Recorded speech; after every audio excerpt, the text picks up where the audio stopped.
آپ کو ایک بار پھر کراچی لیے چلیں گے جہاں وفاقی وزیر اطلاعات و نشریات چودھری فواد حسین میڈیا سے گفتگو کر رہے ہیں۔ ابھی جو ہم نے اپنی 3 سال کی کارکردگی عوام کے سامنے رکھی، یہ صرف پی ٹی آئی ہے جو یہ کام کرتی ہے کہ اپنی آپ کو عوام کے کٹہرے میں پیش کرتی ہے اور کہتی ہے کہ جی یہ 2018 میں یہ ہم تھے، یہ 2021 میں اب ہم یہاں پہ پہنچے ہیں، اور ایک پورے فیکٹس کے ساتھ آپ کے سامنے معاملہ رکھتی ہے۔ مجھے آپ بتائیے کہ کیا میڈیا کا یہ فرض نہیں بنتا کہ مراد علی شاہ صاحب سے بھی کہیں کہ آپ اپنی 13 سال کی کارکردگی تو ہمارے سامنے رکھیں؟ چلیں کوئی جھوٹا سچا کوئی اپنی منسٹریز میں بتائیں تو صحیح کہ 13 سال پہلے جب پیپلز پارٹی اقتدار میں آئی تھی تو سندھ کی کیا حالت تھی اور وہ کیسے بہتر ہوئی ہے۔ پی ایم ایل این کو چاہیے کہ اپنی اپوزیشن کی 3 سال کی کارکردگی سامنے رکھے کہ انہوں نے کیا، تاکہ لوگوں کو ایک کمپیریزن تو ملے نا۔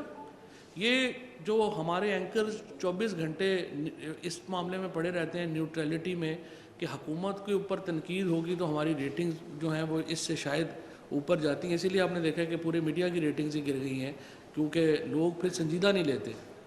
جب تک ہمارے جو پولیٹیکل پارٹیز ہیں ان کے اندر ایک امپورٹنٹ ہے کہ ایک تحقیق کے ونگز بنے، اپوزیشن صرف اس طرح کے اوپر کہ ہم آ کے ذرا باتیں کر لیں گے اور آ کے حکومت کو کنڈیم کر لیں گے تو وہ ہمارا میڈیا کے اوپر چل جائے گا، اس کے علاوہ تو ان کی کوئی سیاست نہیں۔ کبھی آپ نے سنا ہو کہ وہ آ کے کہیں کہ جناب یہ دیکھیے یہ بجٹ یہ غلط ہے، ہم آلٹرنیٹو بجٹ یہ دیتے ہیں۔ کبھی آپ نے سنا ہو کہ افغانستان کے اوپر ہماری پالیسی یہ ہونی چاہیے اور پاکستان کی پالیسی یہ ہے۔ آپ خارجہ پالیسی ہو، اقتصادی پالیسی ہو، کسی کے اوپر آپ کو کوئی فریم ورک نہیں ملے گا اپوزیشن کا کہ آخر ان کی پالیٹکس ہے کیا۔ کل ہمارے جو ساری اکانومی کے منسٹرز تھے انہوں نے پریس کانفرنس کی ہے اور انہوں نے آپ کے سامنے جو ہے وہ پوائنٹس رکھے ہیں۔ انہوں نے ہمیں بتایا ہے کہ اس کے باوجود کہ کرونا تھا، اور آپ دیکھیں کہ کرونا میں پاکستان تیسرے نمبر کے اوپر پوری دنیا میں جو ہے وہ اس کو نمبرنگ دی گئی، پہلا 2 نیوزی لینڈ اور یہ ہانگ کانگ تھے، اور آپ اندازہ لگائیں ان کی آبادیاں کتنی ہیں۔ پاکستان کی آبادی ایک 20-22 کروڑ کا ایک ملک ہے اور وہاں پہ چند لاکھ کی آبادیاں تھیں، تو اس کے باوجود پاکستان کا ان ملکوں کے ساتھ کمپیریزن ہونا جو ہے وہ ظاہر ہے کہ پاکستان کی کرونا میں بہت ہی زبردست طریقے سے ہم نے ان کو سنبھالا۔ اس وقت جب ہم نے اقتدار سنبھالا تھا پاکستان کا کرنٹ اکاؤنٹ ڈیفیسٹ جو تھا وہ $20 بلین کے اوپر تھا۔ اب تو بڑے مہینوں میں تو پروفٹ میں رہا، ہم لوگ جو تھے وہ زیرو پہ تھا ہمارا خسارہ۔ اب آ کے چونکہ انڈسٹریل امپورٹس بڑی ہیں اور مشینری کی امپورٹ بڑی ہے تو اب جا کے ہم $1.8 ارب کے ڈیفیسٹ کے اوپر واپس آئے ہیں۔ زر مبادلہ کے ذخائر جو تھے وہ $16.4 ارب تھے جو اب بڑھ کر $27 ارب ہو چکے ہیں۔ ٹیکس کی وصولیاں 3800 ارب روپے تھیں، وہ اب 4700 ارب روپے کے اوپر پہنچ چکی ہیں۔ ترسیلات زر یعنی یہ جو بیرون ملک سے پاکستانی بھیجتے ہیں پیسے، وہ 19.9 ارب تھی جو اب 3 سال میں بڑھ کے 29.4 ارب کے اوپر پہنچ گئی ہیں۔ صنعتوں کی نمو میں 18% اضافہ ہوا، سیمنٹ کی پیداوار میں 42% اضافہ ہوا اور زرعی شعبے میں 1100 ارب روپیہ کسانوں کو فالتو گیا۔ ابھی آپ نے دیکھا ہے OIC نے جس طریقے سے یہ کہا ہے کہ جو کانفیڈنس بڑھا ہے پاکستان میں بزنس کے 3 سالوں میں بزنس کانفیڈنس میں 108% اضافہ جو ہے وہ ہوا ہے۔ ابھی یہ جو سارے اشاریے ہیں وہ بتا رہے ہیں کہ پاکستان ایک استحکام کی طرف بڑھ رہا ہے، ایک معاشی استحکام کی طرف بڑھ رہا ہے، ایک سیاسی استحکام کی طرف بڑھا ہے، اور انشاءاللہ تعالی خارجہ سطح کے اوپر بھی ہم جو ہے وہ استحکام میں بڑھ رہے ہیں۔ تو اس میں یہ جو پی ڈی ایم کا جلسہ ولسہ ہے کل یا جلسی شلسی یہ کر رہے ہیں، آپ دیکھیں گے کہ اس جلسے کے بعد پھر فضل الرحمان صاحب کچھ دنوں کے لیے بیمار ہو جائیں گے، اور اس کے بعد سب سے پہلے میرا مشورہ یہ ہے شہباز شریف صاحب کو بھی کہ وہ جلسے کرنے کے بجائے پہلے نون لیگ کے اندر فیصلہ کریں کہ لیڈر کون ہے۔ آدھے لوگ مریم نواز کے پیچھے لگے ہوئے ہیں، آدھے لوگ آپ کے پیچھے لگے ہوئے ہیں۔ نواز شریف صاحب کو سمجھ نہیں آ رہا کہ انہوں نے شادیاں اٹینڈ کرنی ہیں یا انہوں نے سیاست کرنی ہے۔ لنڈن کے $1 ملین کے صرف جو لنڈن میں جو ایونٹ تھا ولیمے کا وہ $1 ملین سے اوپر کا تھا۔ ہمیں کوئی اعتراض نہیں ہے، شادیاں کریں ضرور کریں، ہمارے پیسوں سے تو نہ کریں نا۔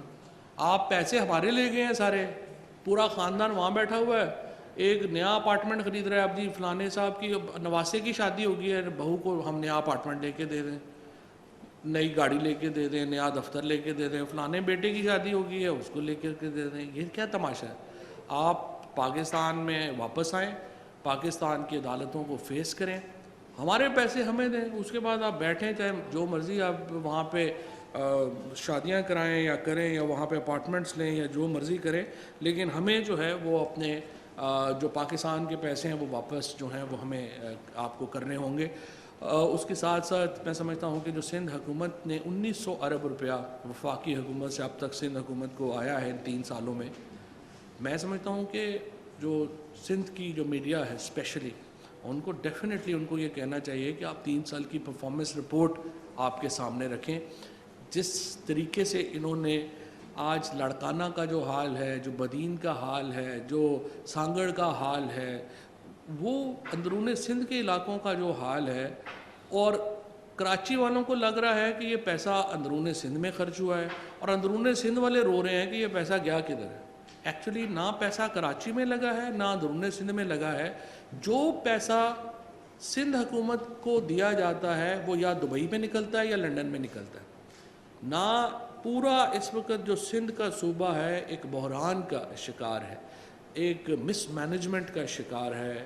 جہاں جہاں پہ ہم نے دیکھا ہے یہاں کی جو کیبنٹ کے لوگ ہیں, یہاں کے جو چیف منسٹر ہیں, یہاں کے جو سارے اس وقت لاڈلے اہلکاران لگے ہوئے ہیں, تمام کے تمام ایک ہی مشن کے اوپر ہیں کہ وفاق سے پیسہ جو سندھ میں آئے کیسے ہم نے اس کو لانچوں میں دبئی شفٹ کرنا ہے, ہم نے جہازوں میں شفٹ کرنا ہے, ہم نے کیسے کرنا ہے. اور جب تک جو سندھ کا جو ہمارا میڈیا ہے وہ اپنا وائبرنٹ رول اس میں ادا کرے, سندھ کے جو یہاں پہ حالات ہیں ہمیں پتہ ہے یہاں مشکل بھی ہے بڑی, یہاں پہ جس طریقے سے لوگوں کو ریسٹ کیے, جس لڑکے نے وہاں پہ سوال کیے وہ بیچارہ جو ہے وہ اب جیل میں ہے, اور اس طریقے سے جو اوور آل ایک یہاں پہ ایک سندھ جو ہے اس کے اندر جو گورننس کا ماحول ہے وہ بڑا تشویشناک ہے. بہرحال مجھے امید ہے کہ انشاءاللہ تعالیٰ یہ آخری دفعہ ہی تھا, 13 سال کے بعد سندھ میں بھی پیپلز پارٹی کی حکومت کا خاتمہ ہوگا, اور پی ٹی آئی اگلی حکومت یہاں پر اپنی تشکیل دے پائے گی, اور اس کے بعد سندھ کی عوام کی پوری پاکستان میں اس وقت کشمیر, گلگت بلتستان سمیت صحت کارڈ لوگوں کو ملنا شروع ہو گیا ہے. اگر ایک صوبہ جس میں کوئی عوام کی صحت کے اوپر کام نہیں ہوا تو وہ صوبہ سندھ ہے, جس میں لوگوں کو صحت کارڈ دینے کو بھی وہ انکاری ہیں. ہم کہہ رہے ہیں آپ اس کا نام اپنی مرضی کوئی رکھ لیں, لیکن لوگوں کو صحت کارڈ تو دیں, اس کے اوپر وہ تیار نہیں ہیں. لوگوں کو بنیادی سہولتیں دینے کو تیار نہیں ہیں. سو اس کی وجہ سے ایک بحران ہے, ایک کرائسس ہے سندھ میں. اور یہ پھر گلہ جو ہے وہ یہ آ جاتا ہے کہ وفاقی حکومت اگر ہم ڈائریکٹ کام شروع کریں گے تو پھر وہ آئے گا کہ جی یہ دیکھیں جی یہ تو صوبائی حکومت کی اختیارات میں آپ نے مداخلت کر دی, نہ آپ خود کام کر رہے ہیں نہ آپ ہمیں کرنے دے رہے ہیں. تو یا آپ خود کر لیں یا عوام کو حساب دیں کہ آپ نے اتنے پیسوں کا کیا کیا ہے, یا پھر جو ہے وہ ہمیں خود کرنے دیں. بہرحال انشاءاللہ یہ آخری دفعہ ہے, اگلی دفعہ سے انشاءاللہ تعالیٰ یہاں پہ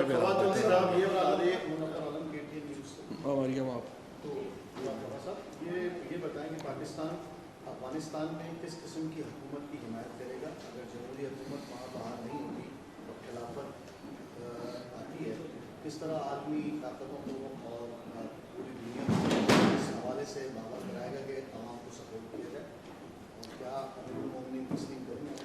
دیکھیے بات یہ ہے افغانستان کے اندر حکومت بنانا پاکستان کا کام نہیں ہے, یہ افغانستان کے لوگوں کا کام ہے کہ وہ کس طرح کی حکومت وہاں پہ چاہتے ہیں.